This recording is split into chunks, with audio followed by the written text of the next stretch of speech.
Hey folks, hope you've been enjoying your summer, and if you have, you're going to be very happy with our next guest, the CEO of Briggs and Stratton, the largest air-cooled gasoline engine maker in the world. Stock's been trading at a multi-year low. CEO of the company, here's the guy who would know. Let's talk about how business is doing. I assume, John, that you're very dependent on things like the economic cycle, consumer sentiment, even the weather, I guess, to a certain extent.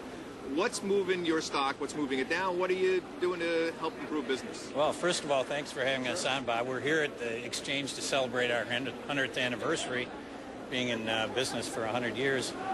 Near term, this was a business that was really pretty inelastic, demanded a 7-year replacement cycle, and it was like clockwork. Rarely did we have a down year, and rarely did we have 2 down years. We're in the 4th down year in the market, and so we've kind of gone back to the drawing board, rerun our econometric model, and found that in the last few years, the drivers are now more housing starts and consumer confidence.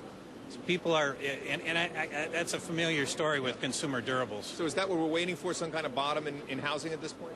Yeah, I think we need to see housing impacts our shares. Is that it's like a 4-year displacement cycle.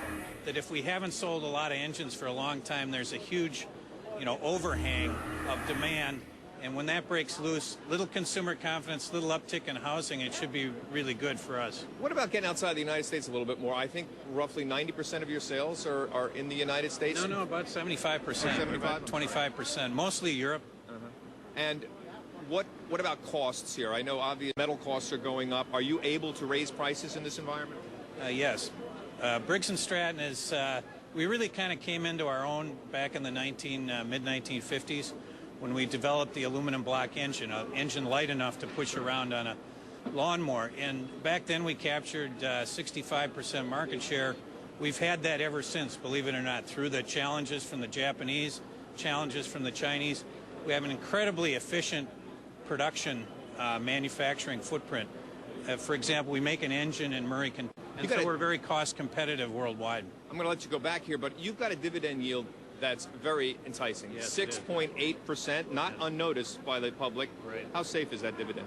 I think it's pretty safe. We, we can't go through too many more years like this and protect the dividend, but we believe that if we have a reasonably decent year, we'll out-earn the dividend quite smartly. All right. John, Shiely, thank you very much for coming by, and congratulations. 100 years of Briggs and Stratton. Big. Let's hope you continue another 100 years. Margaret, back to you.